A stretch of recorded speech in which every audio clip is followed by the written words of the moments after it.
too. Everybody, it's your girl Lauren Reed right here on Water Ice Radio. Yeah. And that was actually Meek with Dreams and Nightmares. We actually just saw that Meek got to ring the bell at the Sixers game. Yep. So it's just a good night for Philly. It's a good night for Water Ice Radio because our guest just got here. He's in the building. Yep. He is Mr. Chef Millie from Philly. Mm-hmm. He's here. He is from Hell's Kitchen, season 14, and actually 17 as well for the All-Star cast. He was top 4 in the season 12, correct? Season 14. Season 14, I'm sorry, season 14. Mm-hmm. So we are just happy to have him in the building tonight. So shout out to Chef Millie to everybody. Yeah, what up? You're the first guest. You got that, right? Chef Millie, Millie, everybody. What's up? How you feeling, man? I'm good, man. I'm good. I'm chilling, man. That's good. what's up. Yeah, but no, look. So let me get the credits right. Go ahead. So yeah, it was season 14, 14. season 17, The Hell's Kitchen. Top 4 on both of them. Ooh. And then I was the first person to get a black jacket on season 17. Wow. Also. Nice. Yeah. Setting the bar. What does that black jacket actually mean if people that don't know? It's basically said to them from the rest. Okay. Yeah, like if you don't make it to the black jacket, like you really didn't even really make it nowhere. Like Wow. at least make it to the black jacket. You feel me? So Gotcha. then that way, that's when there's no more teams. Yeah. Oh, okay. So you Now can there's visualize us that. against each other. Right. So it's a couple black jackets. It ain't just like 2 or 3 black jackets. It's a couple. So now, let's just see what it is. Yeah. Even though we have individual challenges, through the competition. But that black jacket, that's when everybody just, go for themselves. How was that experience being on the show? Oh, man, it's crazy, man. Like, I did that kind of stuff in restaurants my whole career, being a young boy, you feel me? Yeah. Like we would just, competition, anything. Right. Competition, pulling a case of potatoes. Competition, see who cooking the fastest tonight. See who's going to be perfect tonight. Like, see who can cook with their left hand tonight. Oh. Like, That's how you build, that's how you get better. You're doing better, right? Shit, yeah. So let's take it back really quick because I know that experience had to be amazing. But before Hell's Kitchen, how did you actually become Chef Millie? Oh, man, that journey was crazy. So what happened was I always cooked. Okay. No matter what happened, like no matter what period of time was going on in my life, I always cooked. Yeah. And it was crazy. So I stopped cooking. I went to jail for a little bit. I was cooking and then, I went to jail for something I did in high school, Meek Mill situation. Right. Okay. Real rap. Meek Mill situation. I got a 2-year probation when I was 18 years old. Wow. And then really, not knowing no better, I didn't go see my probation officer. I was working across the street at the Marriott.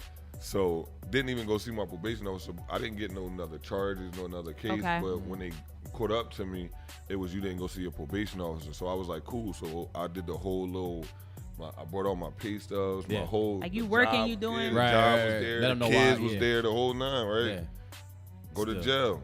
Wow. For how long, if you don't mind me asking? I went to jail. She said 6 to 12 months, but then she denied 3 months, denied 6 months, and then my whatever they call it, little social worker that work at the jail, she said she gonna max you out, so you're just gonna do the whole 12. Don't even put the paperwork Whoa. in. So this is real. So people is not true situation, but like people think like, oh, they making an example of Meek because. Oh no. So what I'm gonna tell you the exact numbers. The exact numbers was 7 years probation and a year and a half in jail on a 2-year probation when I was 18. One charge my whole life. Wow. That's crazy. Yeah, it's crazy. Wow. I advise everybody don't take the deal. Don't take the probation deal. Fight it. Yeah. Take the jail time. Wow. Take the jail. You might as well go ahead and take the jail time. So that's a whole nother story. That's crazy. So you get out. Yeah, I get out. So I get out, I was mad, you feel me? Yeah. So I was mad a little bit, but I still cooked in the crib. And I'm in the crib, I'm chilling or whatever, doing whatever I need to do. But so I'm in the crib still marinating leg of lamb with Grey Poupon, experimenting, telling my boys to come on over, man. I got at one point I had 10 controllers to my Xbox, so we could play 5-on-5 2K sitting in the living room. Grub. So, and just chilling. So I always cook. So at one point I just was like, man, I'm gonna go ahead and go back cooking. Okay. You feel me? I'm gonna just go ahead and go back cooking, and got in a couple situations where I had to pick and choose, what I want to do. So I was like, I'm gonna go ahead and cook. But if I go to cook, I still gotta get on, the street and go to King of Prussia and be able to buy a sneak as soon as I walk in the mall. You feel me? So I can't just go back to cook. Like, I gotta go back and I gotta be able to create the same lifestyle that my son was living. Right. You feel me? He was a kid, but he had PlayStation, he had sneaks and all that, whatever, blah, blah, blah. And he didn't know that I was doing. But so that type of pressure put the pressure on me to go hard. Yeah. So I went hard, started working at Relish, you know, shout out to the Bynum brothers. They gave me my first shot getting back into the kitchen. That's awesome. Yeah, they didn't know what it was. You responsible for that mac and cheese at Relish? Oh, man. No, listen, but yeah, I got a lot of influence on that. Nice. You know, how to make sure it's 100 every time. That was my first station. That was my first station, and it was a nemesis. Okay. It was a nemesis, and it was my first station when I got to Relish. But they didn't understand that I had worked in Center City when I was a kid for so long. So now I'm working at Relish. I know, like, technical, you know, what part of chicken is what and blah, blah, blah, and, like, you know, how to cook. So they didn't understand that. So when I actually came in and I really knew how to cook, they was like, wow. So I worked a lot there. I worked a lot there, and they really forced me to pick, you know, go ahead, I'm gonna work. Right. So I worked, and I kept working, you know, trying to chase a lot of hours, make a lot of money. And then I got an opportunity to go to Center City, back to Center City, but on a way higher end, on a high end at Table 31 at the Comcast building. They gave somebody that I knew a challenge, and they said, if y'all can get somebody in here to last for 3 months, you know, you make $200. Right. They said, oh, I got somebody. They knew the right person to call. Yeah, so they called me, boom. I went down there, and then I stayed there and I worked, and I did good, and I was doing real good, so I decided to go to culinary school. But at the time I didn't have no high school diploma. Wow. I ain't had no high school diploma, so I'm like 29 years old, 30 years old. I ain't had no high school diploma, so I really ain't know I didn't even know, like, the Art Institute was like an actual, like, college. Like, right. I just think I'm going to cooking school, right? Yeah. So somebody give me the advice. They say, yo, bro, if you go down there, right, they going to give you a packet and tell you what to bring back to get into school. Yeah. I was like, all right, let me go down there. Boom. so I go down there.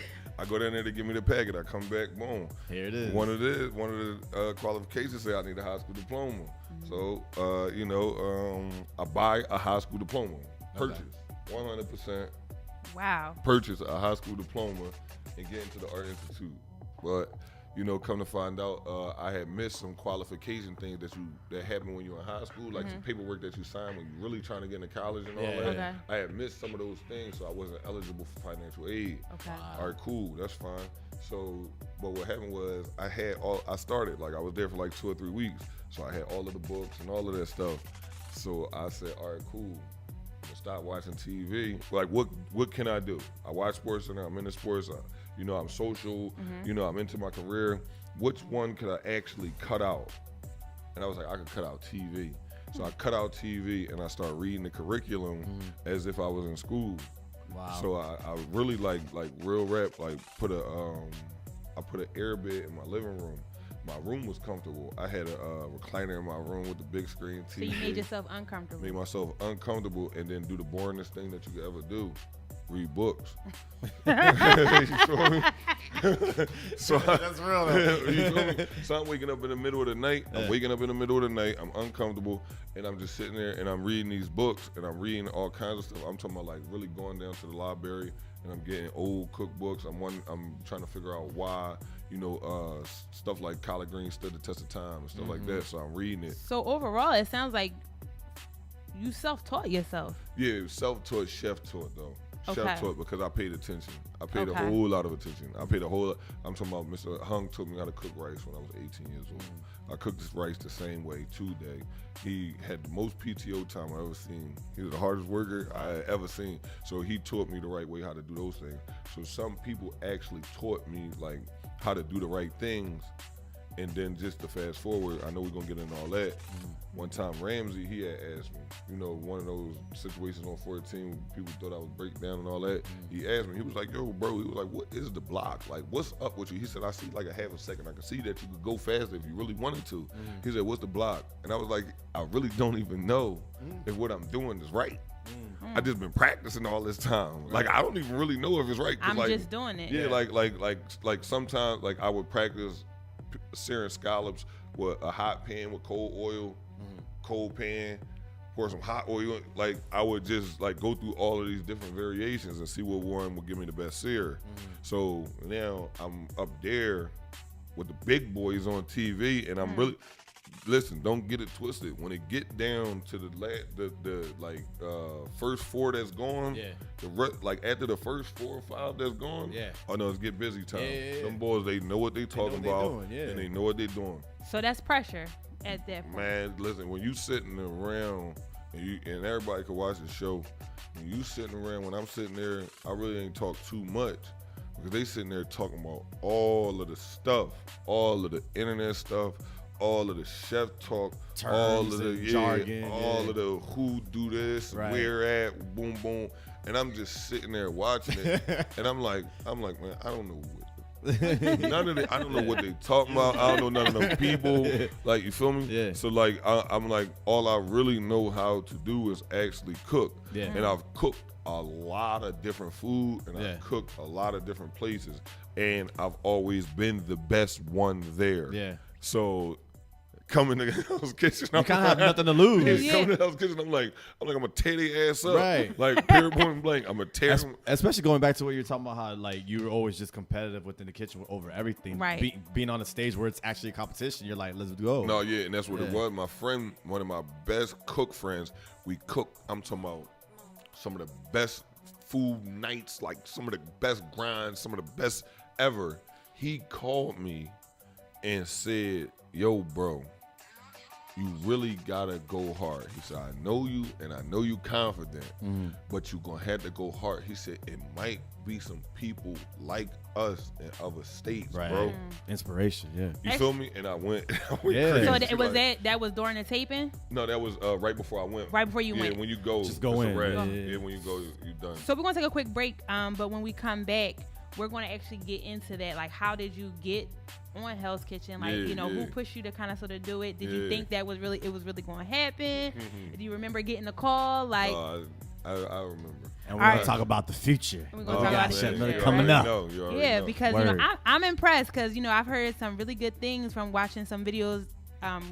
Chef Ramsay, he like. Yeah. Really, He fucks with vouching you. for you. He vouching Yeah, for sure. yeah. So we're gonna get into that a little bit. And real quick, Nima, I don't even know what's up next. What's up next? Now it's Schoolboy Q, Collard Greens. All right, everybody. So our playlist, we like to put some songs together. Okay. According to Who's the gonna guests be on we the have. show. So we put some food. Yeah. We had brown sugar earlier. Yeah. So now it's collard greens. So now it's collard greens. Yeah. All right, everybody. It's your girl Lauren Reed right here, Water Ice Radio. We will be right back with Chef Milly in Chef the building. Milly.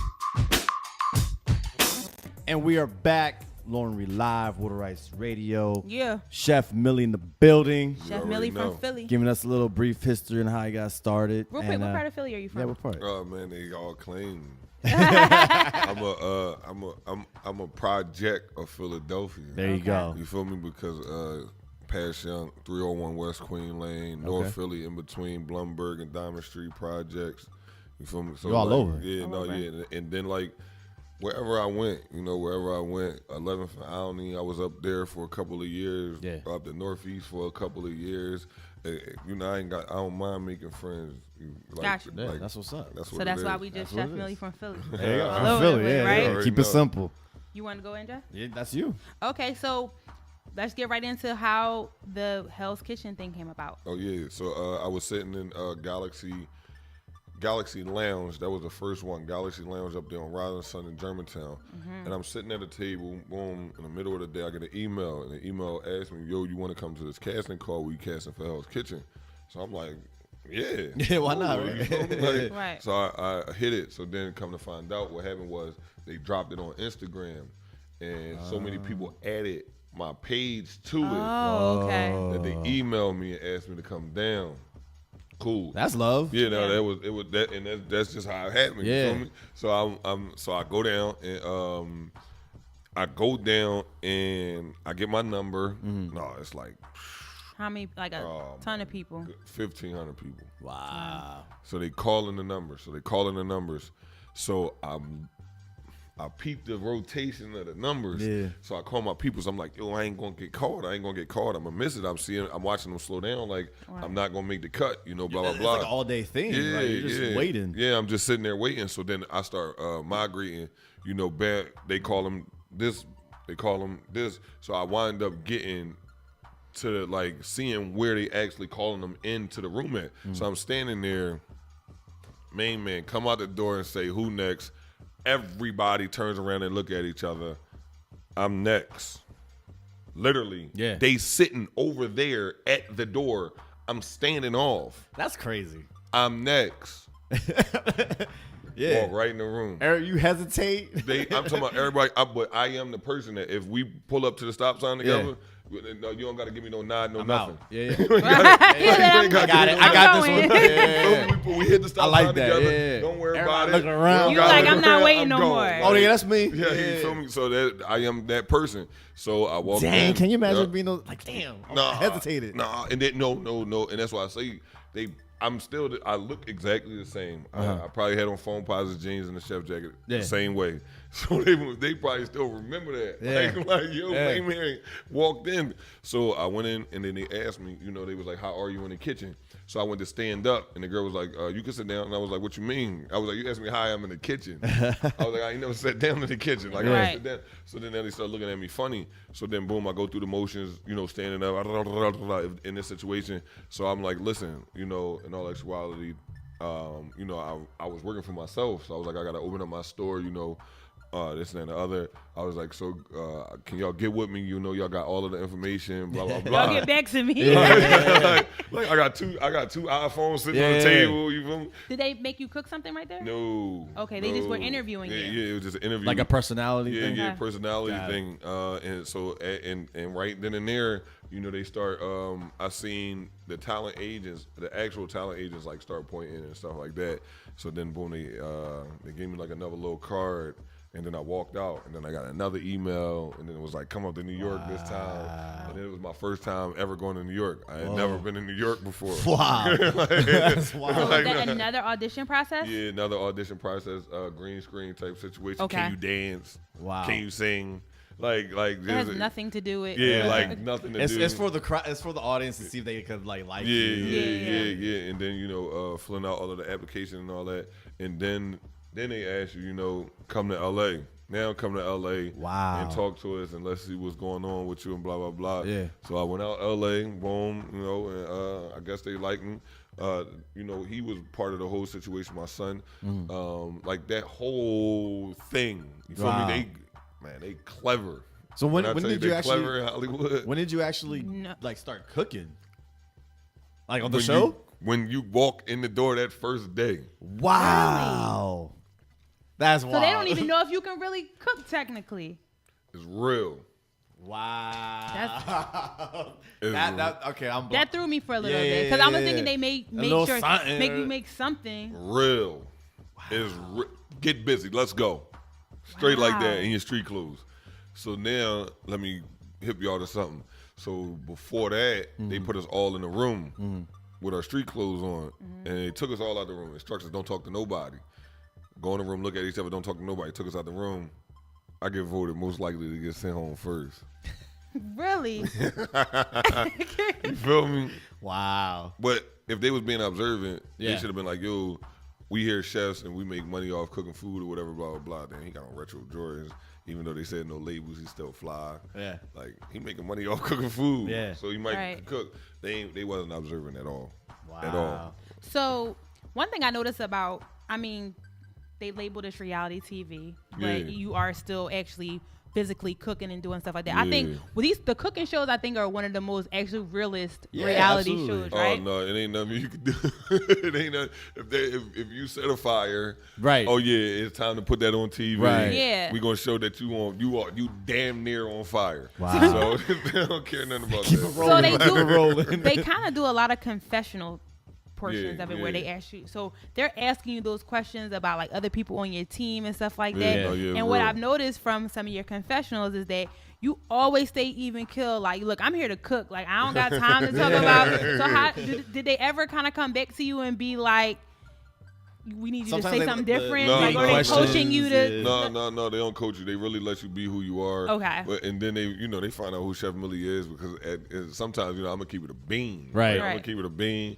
But most of one time it was weird. Wyclef was there. They tried to get me to talk to Wyclef, Lauryn Hill situation. I ain't getting into that. Whoa. Like you bugging. like Bringing up stuff from 98? Like you're bugging, and I ain't getting into that at all. Like I shook Wyclef hands just now. Yeah. Like, I'm not even getting into that. So right. and that's just real. And then and I am who I am. Right. Ain't nobody on the streets never went back to nobody and said Millie told me. Right.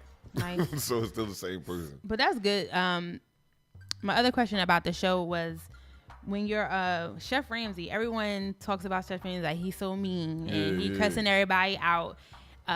Is that really his temperament? No, it's crazy. He gone. I'm talking about, you better keep up, boy. You better keep He seems like someone who's like just moving. Man, I'm talking about he could cut time out of life, bro. Wow. Like literally like that. Like that's what it is. He don't waste no time. He has no time to waste. That's why he is who he is, though. Yeah. I'm talking about, it's the most beautiful thing you'll ever see. Because like if you with him, like if y'all in the group, he's gonna be the leader. Yeah. Okay. And no worries. Right. Like, cause he's boom, boom, boom, boom. He gonna analyze everything.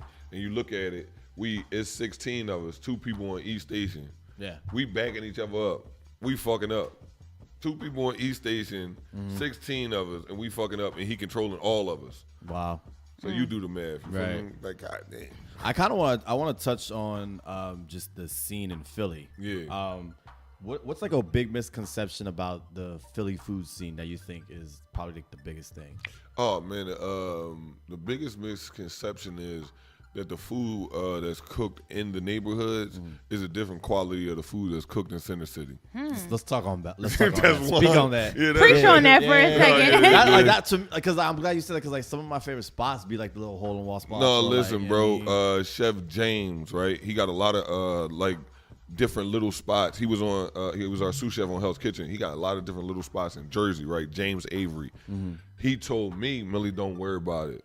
Go back home, cook food, because like I said, they all sitting around talking about this big boom, that blah, blah, blah. So I ain't, when it come around to me, I can't say I don't want to talk about it. Right. So they say, like, Millie, what you doing when you get back home? We all sitting around talking, and I'm like, well, I'm working on this little joint in the hood, blah, blah, blah, blah. So James Avery was like, yo, don't worry about it. If you cook the food properly, like, they're going to come, and you ain't got to worry about nothing. Just cook the It'll food speak properly. for itself. You feel me? So I know people that have restaurants in Center City that I speak to every day at Restaurant Depot when I'm buying my food and they're buying their food and they're going to their restaurant cooking it in Center City and I'm going charging me $250 you feel me? Like so at the end of the day, that's the biggest misconception. And if we would stop trying to convince the cooks in the hood that they're not worth the top quality money. That's like real. stop. Yeah. Like stop. It's not cool, y'all. Yeah. It's not cool. Like these boys waking up and then now they subjected to having to wash the dishes, take the order, and try to cook the quality food in order to be able to be at the same, profit margin or still nowhere near as any restaurant in Center City. And then it's clicked just like that. So that's why I did a lot of things in my career and in the hood where I didn't take no discounts. You feel me? And I kind of pushed. Everybody knew it. Yeah. Everybody knew that a salmon entree, other known as try to be called a platter, from Chef Millie is going to run you. Period. Point. The same one if you go to this other bar, but you go get it from Chef Millie, it's gonna run you, and it's gonna run you up. And some of them boxes that I was selling would come and be $45. You come in there and get a pasta, and you want shrimp and lobster and blah blah blah. All right, cool. $45. Right. I'm not spending $45 in here. That's cool too. Because somebody else. Most of the time, I sell That out shit's gonna be every bomb, though. day. Yeah. So Yeah. now all you're doing is saving it for a customer. So I will say this, I appreciate that, and I've seen some of the places that you sold your food and stuff like that, and most people will be like, oh, he got lobster mac and cheese, but this is at a club or a lounge or whatever. Yeah. But I appreciate you bringing that type of cuisine to those places because they think they have to go to the R2Ls or the. But when you break it down, Fridays got music, liquor, and food. Warm Daddy's got music, liquor, and food. Galaxy Live got music, liquor, and food. That's and hookah. Right, and right. People are gonna be there. Yeah. Like Galaxy West, food, liquor, and music. Yeah. Right. TVs, So I'm talking to everybody. And Sure. I'm talking to the Muslims too. Yeah. How y'all go to a dinner party at Warm Daddy's and dinner party at Relish, but then say you're not coming to Galaxy Live? That don't make no sense. Because they don't want to give that. They claim wow. Yeah, that's y'all though. So did you have another question about the Philly scene? Yeah, I just have one more. So on the contrary, what do you think is the best thing about the Philly scene, the Philly food scene? Oh, competition. Yeah. The competition. Oh man, Philly's such a competitive city within itself. Yeah, no, but when I talk about like the food gotta be good. Yeah. Like it gotta be good. That's true. That's it. Like I'm That's talking true. about. I just talked to somebody about that. And there's so many places. Like There's when so many. I'm talking about you've been living in Philly all your life. I could drop one on y'all right now that y'all ain't been to. I could guarantee it. Yeah. You see what I'm saying? And there's so many places. So that's the best thing about the Philly food scene, that is so competitive. That a Philly line cook like me can go on TV with all these graduates from Johnson and Wells and all of these fine dining chefs and blah blah blah. And Chef Ramsay noticed that he tan their ass up. Yeah. He ain't never. No, this the best part. He ain't never even seen that shit before.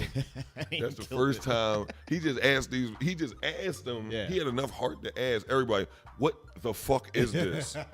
And the motherfucker say, well, Millie, it cooked like lobster. It's like the poor man lobster. And I say, oh, all right, cool. Done. And then get busy. Right. And then he got to sit there and really judge a dish that he heard me say I've never even seen before in my fucking life. That speaks for how competitive. And I feel like that's love probably where the respect comes from. No, like, yeah, for sure. yeah. But we need to take a quick break. But when we come back, I have a question for you, Neil.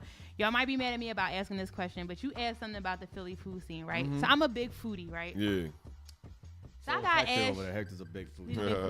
I gotta talk to you about some of these places in the wait times. Why I gotta wait so long to get my food? You know where I'm going with this, right? Yes.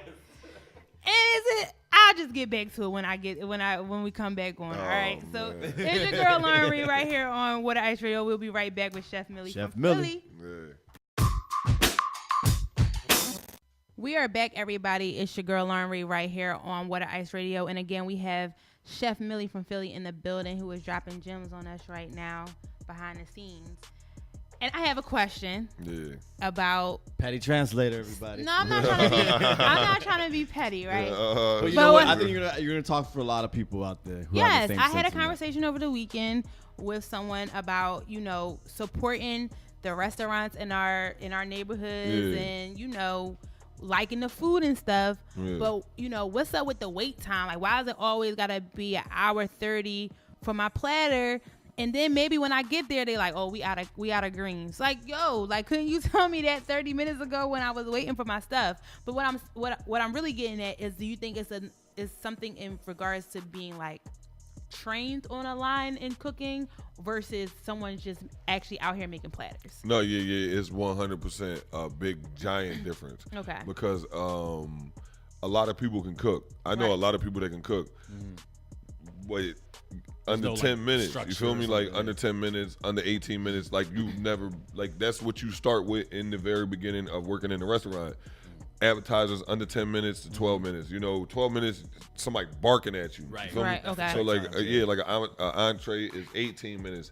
At 25 minutes, you about to lose your job. Right. Okay. So at the end of the day, when some people know how to cook, they cook the food and the food is good, but then they gotta figure out, and that's what it is. I don't care if you worked in a restaurant. I don't care if you've never been trained in a restaurant. Learn how to get the food out faster. Right. Like it's not cool. You feel me? It's not cool. People spending hard-earned money and they trying to really get in and out. So get the food out fast. When I was and in all actuality to everybody out there, you would actually make more money. Yeah. you would make more money because then now people will have, confidence that they're going to get their food faster. Right. Amen for to that. one. And people leave quicker and then more people come. And then more people. So, so you actually sell more food. Absolutely. Is it okay to run out of something? Yeah, it's okay to run out of something, but not on a consistent basis. Okay. At literally the second time you run out of it, at the same time you double. The second time, right? Like you after the second time you double and then you adjust, but you can't put it on the customer. You got to put it on you. You got to put it on you. You can't put it on the you feel me? Yeah, that makes sense. So do you take that mentality? When you have someone cook, like, in your restaurants, people cooking for you, the people that are on your line, do you share that same thing? Like you said, 12 minutes for apps, 18. Oh, same thing. Yeah. And that's what it is. Like our Alfredo when I had Playhouse and all that, we could get Alfredo, a shrimp Alfredo literally was 8 to 10 minutes. Like, and if you didn't have nothing else to cook, you might get crazy. You feel me? Right. And pump that joint out in 5. Everything when I'm building the kitchen, I'm building the food in arm's reach, so then that way you can move, like, boom, turn around, grab the food, throw it in, boom, you got your oil right there, put the oil in the pot, get the pan, it become muscle memory. So someone coming to you, if I came up to you off the street, I've never had culinary experience or anything, but I wanted to work in one of your kitchens. Are you willing to take those type of people in who are willing to learn, but they like to cook? Yeah, but those people need to realize that it's some people out here like me that actually worked for free. Okay. I worked for free. There's some people out here like Matt Connell.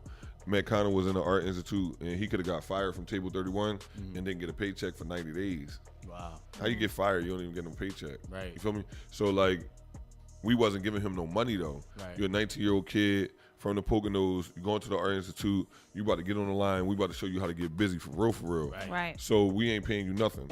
So that's the difference between, I'm sorry to say, you come to my face and you tell me I ain't working for free. Cool. We'll find somebody else. You feel me? Because at the end of the day, I'm not asking, and I'm not really asking you to work for free. I need to see the effort first. The hunger, right? And that's all it is. And we call it stage. Like, you stage in French restaurants, and you have to come in, and they will put you to the test. They will ask you to come in at 6 a.m., and then I dare you to ask what time you leave. Right. You don't dare ask what time you leave, and you go hard the whole time. Food industry is serious, man. No, it's crazy, bro. Yeah. Especially in Philly. Yeah. Oh my God, I'm talking about you could lose your job like that. Oh yeah. Like fast. So like that's why I say like them boys on Hell's Kitchen. You feel me? Yeah. They might never have been in a situation where they might have lost their job for no reason. Right. Like for no reason, and that's just how I always work. I'm curious, like with any creative like an artist or whatever. I'm always curious on how they get inspired. Like what inspires you to to make certain things or whatever. Like where you get your inspiration from? Oh man, this is an easy one. The people. What they complain about, what they complain about, what the American classics was, what the Japanese classics was, what the Chinese classics was, what the favorites was. Interesting. What was the favorite? Like, I did a 21 shrimp in a basket at Galaxy West. On some hood-ish. Yeah. You feel me? But it's on a whole nother level. Okay. Like, you see what I'm saying? So like sometimes, to it. Yeah. So sometimes, but I'll stick to the tradition. But then I'll stick to the tradition, and then I'll find certain little ways to tweak it. But I'm gonna still stay to the tradition. And it's really the people. Like, what are the people talking about? What do the people want to eat? Yeah. Like what? And then I just sit there and I think about it, and then I make sure that I touch everybody, with the dish. Yeah. And it's crazy, like, and that when I tell you that's crazy, because if you look at it, a caterer, he know to bring you the food 9 o'clock on Wednesday, stuffed chicken breast. I gotta sit there and I gotta think about a dish that's going you going like. Right. And I ain't even talk to y'all. Wow. It's crazy. So you gotta do a lot of research and you gotta be out there talking to the people. You gotta know what's going on. That's dope. So I want to kind of sort of know, that inspires you, but what also, do you have moments where you don't feel like cooking? No.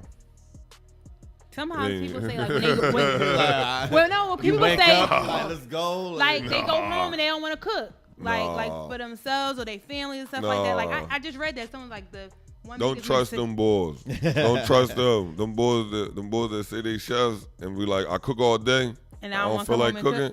Don't trust them. Nah. Don't trust them. Yeah. Don't trust them. I'm talking about on my bio of Hell's Kitchen season 14. I said, man, I'm here to do what I do every day, and I don't let nobody do nothing wrong around me. Period, point blank. And that's you too. Right. Yeah. We in the crib, and you about to do some goofy shit.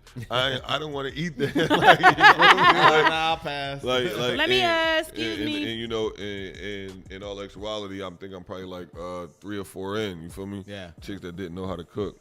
I'm about to put you on the spot a little bit, if you don't mind. Do you have any like guilty pleasures as far as like food? Like fast food chains or anything like that? Oh boy. Any guilty pleasures? Boy, the lady at McDonald's 52nd Street knew me.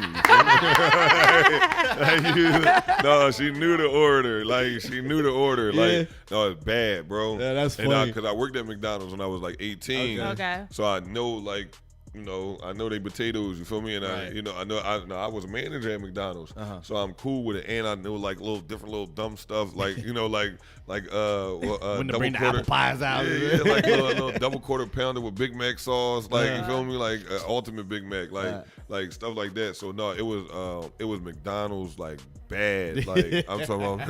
I'm glad you're on it because some people be like, oh, my palate's changed. No, oh my God, strawberry milkshake. That's it. Like some people know, like yo, if bro drinking a strawberry milkshake, you know, like something might be because. Anytime I sip a strawberry milkshake, I'm happy. That's funny. I love it. Simple things, man. I read on one of your bios that you actually liked one of your favorite dishes, hot dogs. Oh man, I just told that story today. You feel me? I just told that story today. What makes the best hot dogs in Philly? Right now the best hot dogs in Philly is they had a little joint down there where they had them lobster rolls at. They had some custom hot dogs down there. But really, for real, for me, the best hot dogs, I like them to cook them myself. Like I really like the Philly style Franks that they got at the market. Yeah. Like, but I go through them though. Like I'll get some Philly styles one time. I'll get some Hebrew Nationals this time. I'm a Hebrew Nationals. Like so I move around. You know, it all depends on how I feel. Yeah. But that's a crazy story about hot dogs. Like, I was like, did he really just say his favorite dish? And then I met people that learn how to make hot like dogs. Gourmet and stuff like that. Like it's crazy. Slamming. No, yeah, gourmet hot dog. I'm about to say in like other cities, like their hot dog carts and stuff like that. Yeah. I always do that. You always do that? Yeah, I always do that. I hit Chicago one time, had to get a hot dog. Like first thought, you feel me? New York, got to get a hot dog. Like and that's just what it is. It's a perfect meal. That's definitely it. So we're going to take another break, but when we get back, we want to know what's coming up next for you. Oh, yeah. I want to definitely know where we can get some of Chef Millys' cuisines. You already know. Even though they them $45 platters, I'm there for it. Right? It's worth it. It's worth it. All right, everybody, it's your girl, Lauren Reed, right here with Ice Radio. We will be right back to wrap it up with Chef Milly from Philly. Yep. And we're back, everybody. It's your girl, Lauren Reed, right here on Water Ice Radio. And again, we have Chef Milly from Philly here. That's right. In the building. Yeah. Great interview right now. And we are about to wrap it up. But, Jay, you had another question. I'm just curious. I mean, as far as like traveling, what's a location that you want to go to because of the food? Oh man, I mean, I'm sure there's a lot. But no, it's France. But maybe first, to be honest with you, I want to go to Thailand. Okay. Like I want to go to Thailand because I seen the line cook, and in front of his station, he had like 20 different dry spices. Whoa.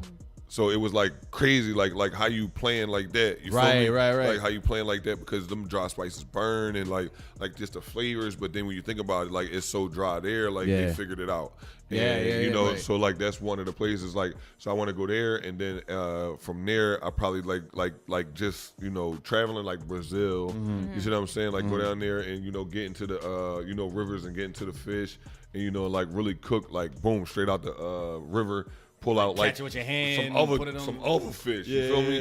And then bang it up. And, so like those places, but like Rome and Italy, like the classic places. I want to go there too. Of course, I want to go to Africa and I want to cook in Africa because like I did a technique one time that I didn't know was an African technique. Oh wow. Yeah. So it's like those places like you really almost like gotta go. Yeah. They're like I'm you know I need more levels. You feel me? Sure. So like those are the places that you really like have to go to like really master start, your craft. Yeah, to get it. So Absolutely. I love it. So as we're wrapping this up, we have to know like what do you have coming up next? Oh man, so I'm doing a lot of events now. Okay. I created a paint with an extra twist with Taki from Philadelphia. Nice. So yeah, we doing that. And, so I have paint with a twist coming up Saturday before Mother's Day, and that's going to be in Delaware. May 12th. Yeah, May 12th in Delaware on Market Street. So we're going to do that, and then I have a Mother's Day dinner in Philadelphia on May 13th, and that's going to be at the Charlie Carr Cafe right there on Kelly Drive. Yeah, right Kelly there. Drive, Yep. yeah, right there. You know, off the water. They just built a brand. No, listen, right. They just built a brand new facility. I know the people there. You know, we're great friends. So in all actuality, I probably had a first dinner that they have in this brand new facility. Wow. It's like overlooking the water. Is it a all that. preset menu? Yeah, it's going to be a preset menu, but I will have options. And then I just did this new dish yesterday for the kids at the library. Yeah. So that's going to be an option on this menu because this dish is amazing. Like it was amazing. It's literally like all organic it's all organic because you can still use organic shrimp and chicken. So you could just either be like all organic, but then once you remove the shrimp and the chicken, it's literally vegan. Organic, and then you can add pan-seared tofu or portobello or whatever you want to do, and just go ahead and add the protein right there. Nice. How can people get tickets to the Mother's Day dinner, or do they have to do a reservation? Oh no. All events will be on Eventbrite on Monday. Okay. Oh, yeah. So right now I got an Eventbrite for Hell's Kitchen Takeover in Fort Myers. That's May the 3rd. Yeah, so that's May the 3rd. So, you know, in Miami, Fort Lauderdale area, I will be out there for the weekend after the 3rd. I'm Chef Millie. Hit me up. When's the book coming out? Oh man, the book will be out, man. The book will be out. I'll probably drop the book when I'm 40. That'll probably be my OG. You got a great story, man. Yeah, that'll probably be my OG move. Cookbook too? Huh? Cookbook too? Yeah. No, it's gonna be time. Okay. It's gonna be time because I'm gonna move forward one day. Okay. So like, even though I had passed like a lot of recipes down to my son and a lot of people, young kids that I know like cared a little bit, and then I could go to the bars that they cook at, and I know the food good. Can your son cook? Oh no, he could cook. I put him up against anybody. Oh, nice. Wow. He 19 years old and he got 7 years cooking experience. Like literally, he been cooking chicken, pan-searing chicken breast for 7 years. Yeah. So he got the touch. That's or what's up. even if he don't care about cooking, or even if he don't have a passion for cooking, he still knows balance. So he can actually teach cooking and he can cook. I love it. There you go. So where can I actually get a Chef Millie dish from? Oh man, go to 52nd Street. Go to 52nd and Market. Yeah, go to 52nd and Market, Galaxy West. We got custom spring rolls and we got like 20 flavors of wings in there. Yeah, you had me at 20 flavors of wings. Well, we got custom spring rolls like jerk chicken and cabbage, and they come with Caribbean rice and peas. You feel me? So like we got salmon and spinach spring roll, but then we still got lobster spring roll, shrimp spring roll, crab spring roll, Philly cheesesteak. This where you spring get roll. the famous lobster mac and cheese? Well, no, we got a seafood mac and cheese Seafood spring mac roll and cheese. there. Oh, We got seafood mac and cheese spring roll there. Yeah. So that's the concept there. That's wings and rolls. Yeah, Okay. That's wings and rolls. So So I've been 52nd and Market, Galaxy West. Definitely, we're gonna have to make a stop. Definitely got it. It's a Might have vibe. a business being over there. So. Right. It's definitely For a sure. Anything else? Where can the people find you on like Instagram and stuff Oh like yeah, that? it's Chef Millie everywhere. You know, just put in Chef Millie if you go to Instagram or Facebook, anything like that. I don't have a Snapchat. Okay. It's I okay. You right. You I'm got trying. Instagram, Facebook, you good. So yeah, but Website. all of that stuff. You know, it's just Chef Millie. That's it. Any TV appearances? No TV appearances coming up right now. I am doing a lot of work, and then after you do Hell's Kitchen, there's a little contract. Yeah. Like they want to hold on. They Shout hold out to on. Ramsay. Yeah, you feel me? They hold on for a little bit got because the show move around the world. Right. So like it went off in America, so now it's on in London. Okay. So now it's gonna move around the world. So people still hit me up about 14. That's amazing. So yeah, no, it's crazy. So one last thing before we close out. Yeah. I saw you do something crazy last Thanksgiving on Fox 29. Oh yeah. You deep fry a turkey when you Yeah. did the crumbs with Cheetos. Yeah, with Cheetos. No, in that. Oh man. Listen. Oh my I ain't gonna lie. I was like, crazy. come on, Chef Millie. No, This it is a wasn't stretch. me though. It was like a wasn't hot me. Cheetos. No, too. no, it wasn't me though. That's not me. It's a trend. And that's what it was. So Good Morning America, so the chef did it on there. Yeah. So it was a trend. That's what it was. So now the trend was the hot Cheetos turkey of that year. You know what they do. Yeah. They put this viral, they put that viral. Yeah. So that was the trend. So what I did was I did the hot Cheetos turkey, but then I deep fried it. Yes. Most people just did it regular. So I deep fried it. Boom. I stepped it up that level, and then I did the stuffing. I did jalapeno Cheetos for the stuffing, and then I put regular Cheetos on the mac and cheese. I saw that. So like if y'all want to play, That we can also play. amazing. You feel me? Like if we gonna play, we gonna play. Yeah. Wait a minute. I'm sorry. I just tagged you in something the other day. Last question. Are you supposed to wash your meat before you cook it? No. No? No. Chicken, you could rinse your chicken off, but steaks. You know, like, huh? No, it ain't no reason. There's no reason to wash like steaks off. What you could do is you could pat it with a paper towel. Okay. Pat it with a paper towel, get the excess blood off of it if that's what you want to do. But then in all actuality, once you cook the steak and then you lock and seal all of the juices and you cut it open, that is just cooked blood. There you go. So Set the record straight. Yeah, I don't know. Set the record straight. I don't know what y'all running from. No, it was a little Instagram thing going on. Like, huh? You supposed to do that? Whatever. But we have to say thank you again for coming to the show. We really appreciate you being here. Your story is amazing. Yeah. Thank y'all. I definitely for appreciate sure. Definitely inspirational. And make sure you guys, if you weren't able to hear the show tonight on TuneIn, make sure you check out the show. It's going to be on our YouTube page. And also shout out to Newsstand Association in Philadelphia. It will be on all the newsstands. Yep. About 50 plus in the area, so you'll be able to see the recap of this interview. Oh wow. Yep. All right. So next week we're back, right? Yeah. I don't know who's next week. I know. can't keep up Is it anymore. It is May. Yeah, it's May. All right, we got a whole new lineup for you guys in May. We got a lot of good guests coming through, so make sure you guys stay tuned. Make sure you guys are downloading the free TuneIn app, and make sure you are listening to Water Ice Radio 24/7. We have all our shows there on lock and also music as well. Make sure you are listening to all the shows on Water Ice Radio. Shout out to the Drop Night Show and also Mike Beyond, Where There's a New Black. And we will be back next Tuesday, everybody, 8 o'clock Eastern Standard Time, right here on Water Ice Radio. And never forget, not all superheroes wear capes, but sometimes they wear headphones. Peace, everybody. Peace.